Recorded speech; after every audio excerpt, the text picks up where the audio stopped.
Welcome to Shovelware Diggers. Our dig team is currently excavating the Softkey Shareware 2000 hit games 2CD collection. You can find a link in the video description listing the entire directory structure of this archive. Here's what our diggers have for week 228. For more information on how to join the dig team, simply follow the Patreon link in the video description. Now, without further ado, let's get to it.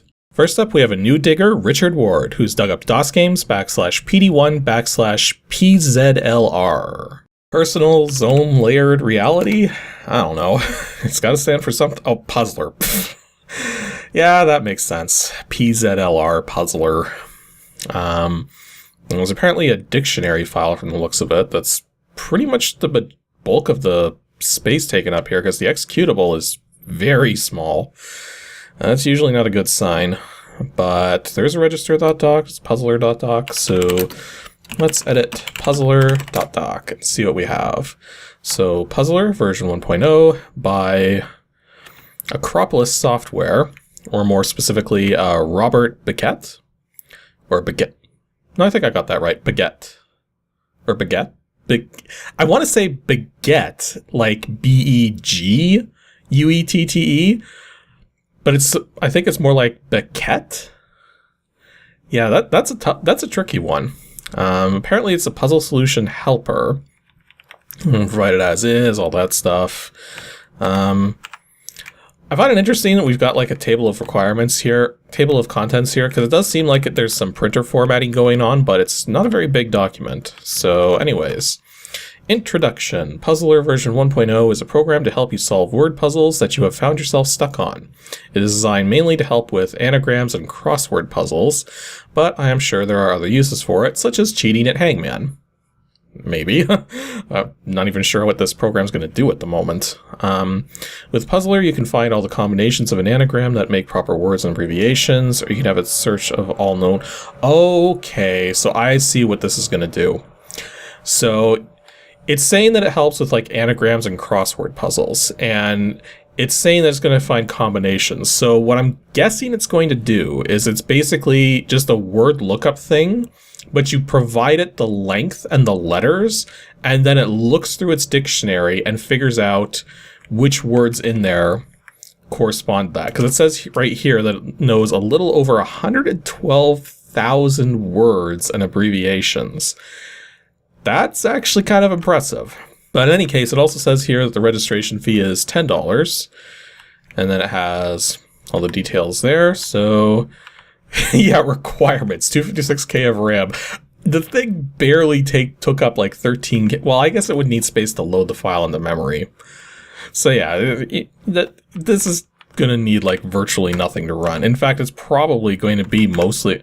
I'll be surprised if there's like a user interface, but I'm guessing it's probably going to be like a command line interface. But let's see what we get. Whoops, it would help if I didn't miss-hit the enter key. Well, we do have a splash screen.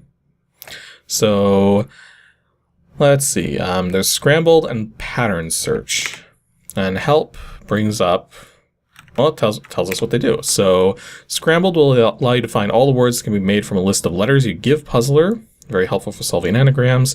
Or pattern will allow you to have Puzzler find all the words that follow a pattern you supply, such as all the 4-letter words that end with ST. Yeah, this is going to work exactly as I thought it would. So, well, we'll try the scrambled ones first. So enter letters to search for. And let's say we wanted to search for ART, so art. And it found art, rat, and tar. Yeah, I didn't think it would be that many. So let's try another one. Let's say... Well, what if we just give it random letters? So T-I-V-A... S-R, and another A. Found nothing. Okay, I think it'll work better if I gave it like actual words. Investigation.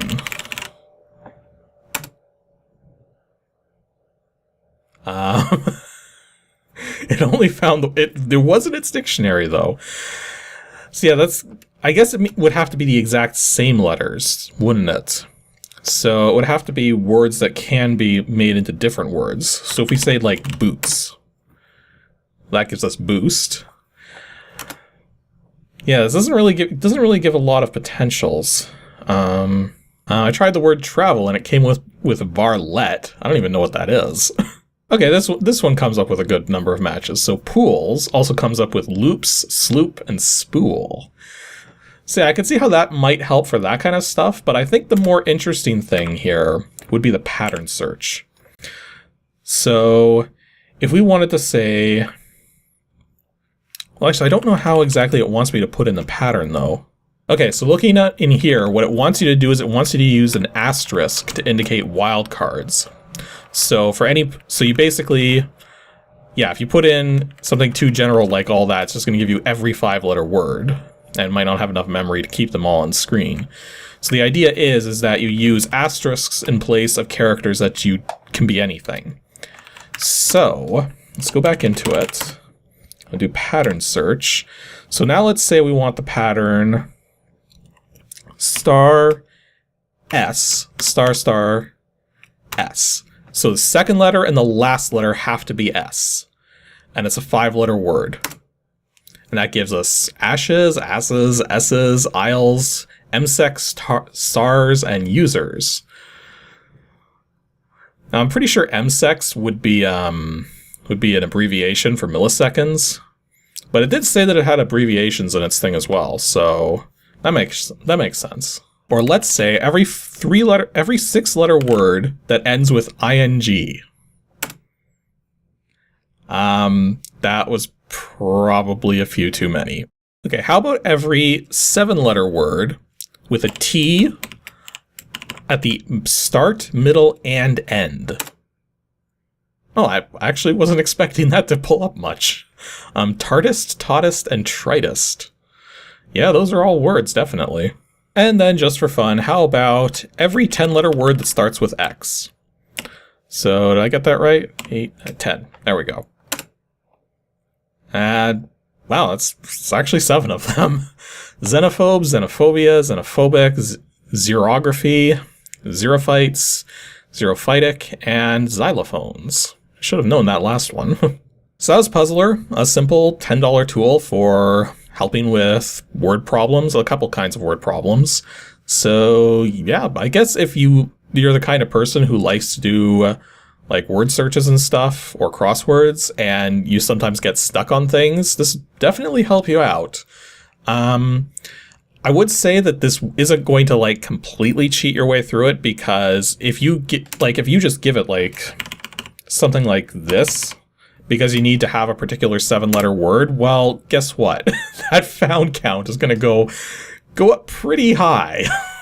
So, yeah, you need to have certain conditions. Oh, I don't think I'm allowed to actually stop this. Whoops. Okay, it ultimately ended up matching 15,391 words. But so yeah, you can't use it to just rapidly cheat your way through something, because all it is a dictionary. But the thing is that if you're stuck on something and you have some letters to go on, then this would definitely help you through that. So if that's worth $10 to you, then yeah, this will do the job. Next up, Anonymous Freak has dug up DOSGAMES /PD1 /Cipher21. Probably another word-based program if I had to guess, just based on the name Cipher. Well, in this case, the executable is considerably larger, and we have a bunch of smaller files to back it up there. And we do actually have a file ID.diz this time, so type out the file ID.diz. Cipher 2.1, crypto quotes word puzzle game, runs in high-res EGA VGA graphics or in text modes. Many features, hints, saved games, high scores, Hall of Fame, etc. Enter your own puzzles, either straight text or ones already encrypted. Game is written by Nils Anderson. We have definitely seen that name before. I don't remember exactly where. In fact, I think, actually, give me a moment here. Okay, so it looks like this is probably the same Nils Anderson who did that shooting gallery game that I covered on Ancient DOSGAMES at one point. Also, apparently did something related to like some sort of Trek game, like EGA Trek or something like that. I'm willing to bet that if we go into Shareware Or maybe, no, probably the Shareware, the text. Might show, no it doesn't. What about order form? Okay, yeah, so it actually shows some of the software he's got here. So yeah, there's a bunch of stuff that this guy made. And yeah, there's that EGA Trek thing. Apparently comes in a deluxe and a normal version. Don't know what the difference would be. And there's the shooting gallery one. I actually forget what the difference between the deluxe and the regular is. So, did I even mention that there was a deluxe? I don't know. It's been a while since I looked at that game. And apparently this game here is following the same price structure as all the rest. $15 for the game itself and $22 for the deluxe version. But anyways, let's see what the actual documentation here says. It says it runs in 640 by 350, so that would definitely be EGA mode. Distributed Shareware. It's this cipher.txt is mostly just descriptions of the other software he's made, so whatever. Let's just try running it. So cipher, select player, 1, select puzzle file. Well, we only got the 1, so puzzle 1. Okay, so cipher, program is distributed Shareware. Got a bit of a newspaper and a pencil at the bottom there. Okay, mouse-driven interface. So we got a timer counting down at the bottom. Apparently this is topic, miscellaneous topics. So I got a funny feeling this is going to work just like the encryption thing in Covert Action. What are the options here? Turn sound off, on off, select colors. Okay, that's nice. You can actually change the colors of things. And apparently you can get hints as well. Then you got info on the program. There's a help thing. Okay, so pretty basic there. So I guess the trick here is to decode this. So what have we got to go on here? Well, we do have a single letter here, which is apparently a T, but obviously not. So a single letter like this, it's got to be either an A or an I. And I'm also noticing that this single letter is showing up quite frequently and a lot in the middle of 3-letter words, which makes me think that it's probably going to be an A. So if I click A and then click here, okay. So what happens if I push W and put it here? Like, that's a lot of W's, but that might actually be right. Maybe. The only thing is that I don't like, where I'm at right now, I don't like the number of E's in here. I would think there would be more E's, but maybe not. So like I can make this combination here, like say he was, but this clearly can't be it, because that would create this combination of letters here, which is not anything close to a word.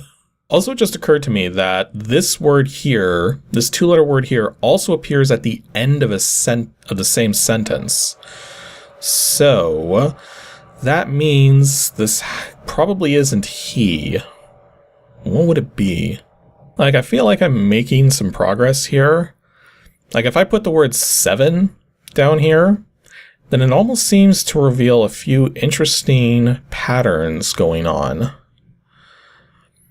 Specifically, I notice here that this 4-letter word here ends with 2 of the same letter, and that could be a big deal, because there's not a lot of 4-letter words that do that. Yeah, I've actually been at this one for a while so far. It kind of goes a little slow because I'm using the mouse. I'm wondering if maybe using the keyboard controls would be better.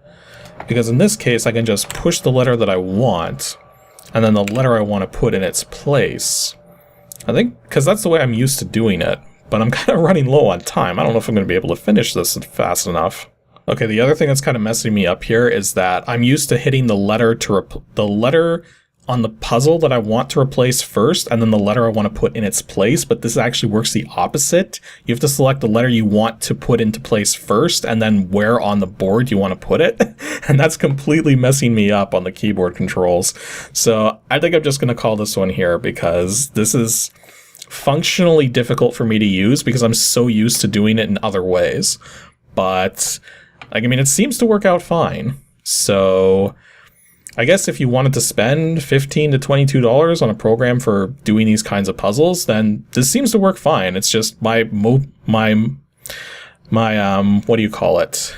Basically, what I'm trying to say is that I'm so used to doing these kinds of puzzles in a particular way that as I'm trying to do it the way this program wants me to do it, I'm just messing things up. So and taking too long. So yeah, that's not the fault of the program. That's just me.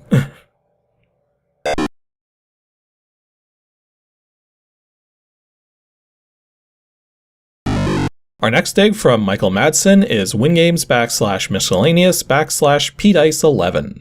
Maybe it stands for Power Dice. Well, it's got to be some... I don't know, it says Polydice. Interesting. It's probably another dice roller, but let's see. Polydice 1.1, dice roller program for Windows that's easy to use. Includes a custom dice roll that lets you roll any number of sides from 1 to 1,000 and up to 1,000 times. Requires it to be run 300. Obviously not included. Question is, how much does this Ronald Moore want for this? And it's another piece of $10 software. So, okay, well, let's see if it's actually any good. So, well, this one has a resizable window, and I'm going to guess, yeah, it doesn't resize. So, 1 point off compared to the dice roller we saw last week. So we can select the number of sides we want and the number of dice to roll. So if we wanted 66, oh yeah, that's right. There's so little space in the window here. It's only going to give us like the actual result and not show us what the dice rolled are. Already we're lacking some functionality. Okay, it almost seems like this program was purpose-built because there's a function from the special menu here that's 4d6 minus lowest. So it specifically is going to roll 4d6, I think, like dice roll, like if I put in like 6, well, that's 67, and then roll dice, like, oh. So you don't actually type anything into here, it just gives you results. So yeah, it's rolling 4 d6s and giving you to the total minus the lowest. So I guess if you were trying to roll like stats for, oh, I actually saw an 18 show up there. Stats for a D&D character or something, but yeah, that seems like a very specific thing, and you don't have any customization over that. And then there was also this custom dice one, so like number of dice 5, type of dice, I'm guessing is a number of sides, like if I wanted a 24-sided dice. Oh, and you have to click OK first before you can roll them, so... And again, it's not showing you the results of each individual die, it's only showing you the cumulative total. So yeah, that was Polydice, not quite as good of a dice roller as the last one we saw, which even that last one we saw wasn't bad, but still had some shortcomings, like comparatively, compared to some things that I've been told about how a dice roller should really function. But yeah, this one, not as functional. And because that dig went pretty quick, Michael Madsen gets one more. WINGAMES /miscellaneous /roll_it. Probably another dice roller. Like, I mean, with a name like RollIt, it's gotta be. File ID.diz, what have we got? Computerized dice rolling program for Windows. Yep, 2 dice rollers for the price of 1. Well, actually, no, because, well, maybe if this one's free, then it doesn't matter. This one rolls 2 dice on screen and shows you the results. Wow, so even more basic. Okay, and we got a tiny little window here. So, about, apparently made in 91 by David McIntosh, which I believe we've seen that, might have seen that name before. He's asking for $10 if you want the source code, otherwise the program is freeware. Which, given the fact that this literally just rolls 2 dice, yeah, charging money for this would be bad. But hey, does it maximize? Poorly.